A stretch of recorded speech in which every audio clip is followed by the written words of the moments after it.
US-Israel war with Iran Day 27. 1.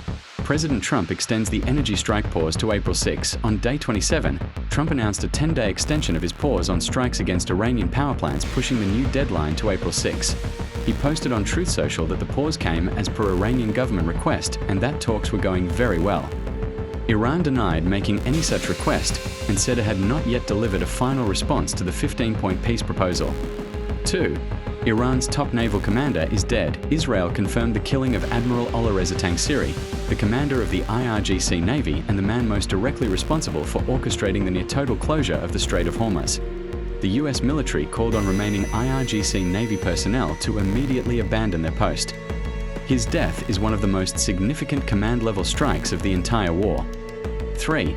The US has destroyed two-thirds of Iran's missile and drone production. A senior US military officer confirmed on Day 27 that American strikes have hit roughly two-thirds of Iran's facilities for producing missiles and drones. Iran is still firing, but its capacity to sustain the rate of fire is being degraded. 4.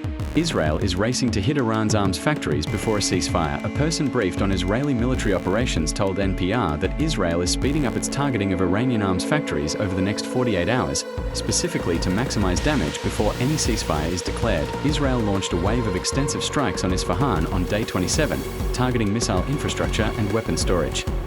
5. The Pentagon is considering sending up to 10,000 more ground troops. The Wall Street Journal reported that the Pentagon is reviewing plans to send up to 10,000 additional ground troops to the Middle East, on top of the 82nd Airborne deployment already underway and the 2 Marine Expeditionary Units en route. This would bring total US military presence in the region to over 60,000. 6. Iran is fortifying Karg Island against a possible US seizure. Karg Island, Iran's main oil export terminal, responsible for roughly 90% of its crude exports, is being reinforced with troops, traps, and air defenses according to US intelligence reporting. If the US seizes Karg, Iran loses its primary economic artery. Iran has warned any such attempt would be met with dangerous and costly consequences. 7. The OECD just issued its starkest economic warning of the war. The Organization for Economic Cooperation and Development released its March 2026 interim forecast on Day 27. The numbers are significant. US inflation is now projected to hit 4.2% in 2026, up 1.2 percentage points from its December forecast and the highest in the G7. Global GDP growth has been revised down to 2.9%. The Eurozone is projected to grow just 0.8%. G20 inflation is forecast at 4%, 1.2 points above previous estimates. The OECD stated plainly, the war has erased what would have been an upgrade to global growth forecasts. 8. Russia is providing intelligence to Iran to kill Americans. The European Union's top diplomat Kaja Kallas stated publicly that Russia is helping Iran with intelligence to target US forces, and is also supplying drones to Iran for attacks on neighboring countries and US military bases.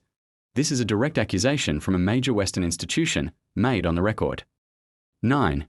Iran is preparing legislation to permanently formalize Hormuz tolls. Iran's parliament is advancing a draft law that would codify sovereignty over the Strait of Hormuz and formalize the collection of transit fees from all vessels using the waterway. The Gulf Cooperation Council confirmed Iran is already charging fees, calling it a violation of international law. 10. The death toll continues to rise across the region. Iran, 1,750 plus killed since February 28. Lebanon, 1,116 killed since March 2nd. Including 121 children and 42 health workers. Iraq, 96 plus dead. US military, 13 service members dead. Israel, 18 civilians killed. T.E. war is now in its 4th week with no confirmed ceasefire framework, no confirmed meeting date, and both sides still firing.